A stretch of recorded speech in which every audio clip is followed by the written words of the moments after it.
Thanks for joining us tonight. I'm Anthony Fury. The topic of tonight's Byline is the latest crazy policy to come out of Toronto. We all know big cities are the litmus test for touchy, feel-good, everybody wins but the taxpayer, big government programs. After all, New York City Mayor Bloomberg, well, he banned soda over 16 ounces.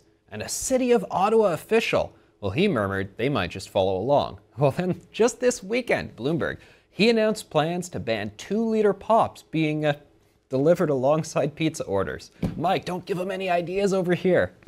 Well, look, Toronto isn't there yet, but they do happily follow another big government program that's in New York and other American cities. Last week, Toronto Council voted to reaffirm sanctuary for legal residents.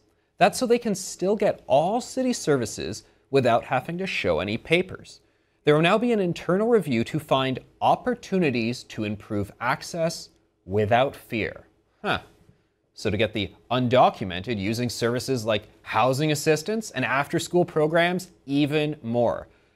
But they also rejected a motion by Councillor Denzil Minnan-Wong to endorse and support the Canadian government's efforts to facilitate the legal admission of immigrants, and the removal of illegal immigrants. Okay.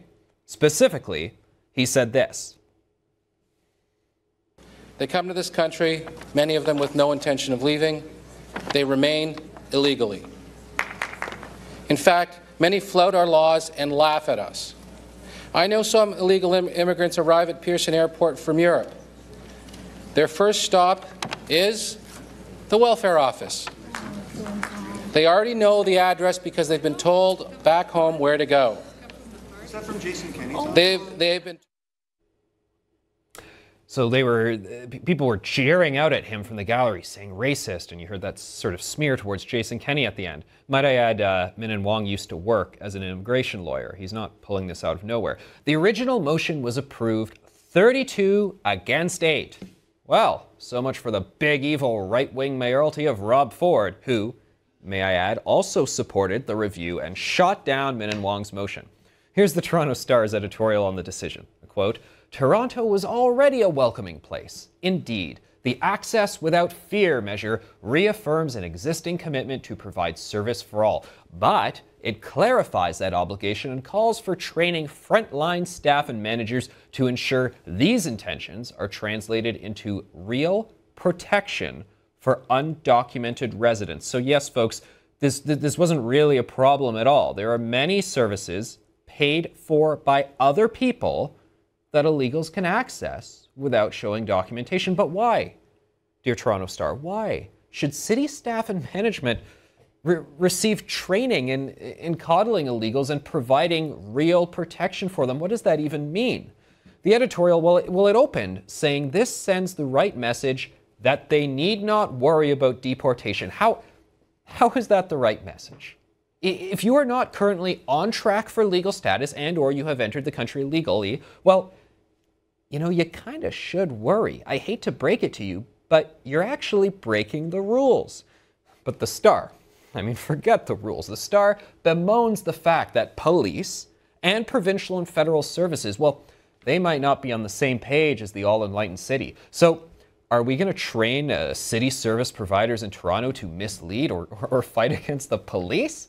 No, look, this whole thing, this hasn't solved any problem at all. In fact, it's created one. It sent a message to all these families, to everyone across the world, that all you need to do is run into Toronto and cry sanctuary and you're home free. No nuisance paperwork to fill in. Get free services, get housing assistance, get public health. Which leaves me wondering, why should anyone even bother to become a citizen? If there's not much of a downside to not being one, why shouldn't people just attempt to enter this country illegally? Why wait in line if there really aren't many barriers? It's all cute and lovey-dovey to paint illegals as victims in need of our protection. But the real victims here are both the people who have to pay for this largesse and those immigrants who do get in line and do follow the rules and wait, to which this whole thing is just a slap on the face. We think that's the wrong message to send. We think we should be sending the message that if you're here illegally, look, Canada is an open and generous country. All we ask is that you respect our laws. So if you're here illegally, please respect our laws and go back to your country. If you want to come back to Canada, get in the same line as everyone else. That's Immigration Minister Jason Kenney responding to the motion that Toronto City Council passed. There was a very interesting column in the Toronto Sun on Friday from one of our own columnists, Simon Kent, speaking about his own personal experiences with the immigration system and why he is one of those people who I just mentioned in the monologue, who is actually done a very injustice by this service, as one of the people who got in line, waited the queue, did it properly. Joining us now from Toronto, Simon Kent. How are you, Anthony? Great. Thank you, Simon. Thanks for joining us. Pleasure. It's a great column.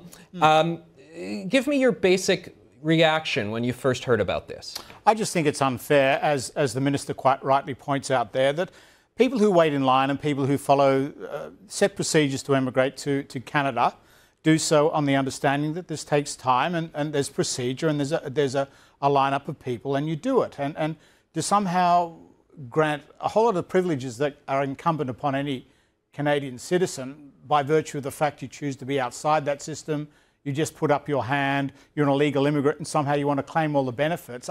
I just think that's wrong, and it really punishes those people who do stand in line and the people who are prepared to play by the rules as set by Canada, because Canada has every right to say who comes to this country and the manner to which they come. And it's not a decision someone on the street can make outside the law and say, well, I'm not going to go back to my country of origin and apply. I'm just going to live illegally, because as far as I'm concerned, the best thing to do for an illegal immigrant is to help make them legal.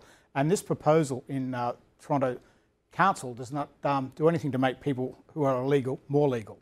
And Simon, the thing that confuses me about it the most is it's doing nothing to make being illegal a disincentive. They're saying, well, we have to get rid of the fear that one might have about going forward and connecting with any city services. But I guess I'm being callous here, there should be a tinge of fear or regret or reluctance at the fact that, hey, I am an illegal right now. I mean, doesn't this get rid of the incentive to say, hey, come on, man, you got to register yourself with the Immigration and Refugee Protection Act at the very least to get the paperwork started? Why should any government reward people who choose to sit outside the system? It's counterintuitive, it doesn't make sense, and you're rewarding people for all the wrong reasons.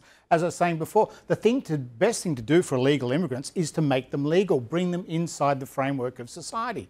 They won't get blackmailed, they won't get pushed to the margins. And I just wonder if those workers who, with Toronto City Hall, are being asked to provide services to illegal migrants and people without paper, I wonder if that puts them at odds with the Act, because they're enabling and helping people they know are here illegally. I wonder what Ottawa would view of those workers and if they are in fact enabling people to commit a crime.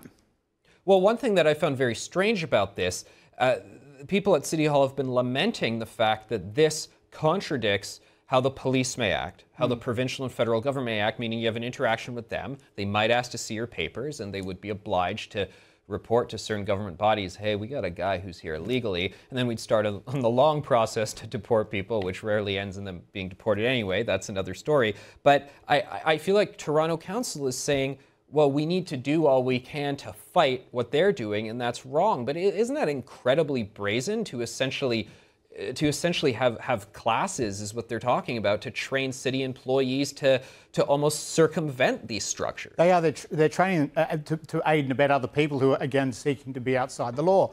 It does pose another question, Anthony, is what is City Hall doing taking on federal immigration policy anyway? This is why we have federal governments, and that's their job, to determine these sorts of things. And you have border security and you have a tremendous apparatus, and Canada lets in a couple of 100,000 people every year. It's tremendously generous, and it rewards, people who play by the rules and follow the rules, because these are privileges, they're not rights.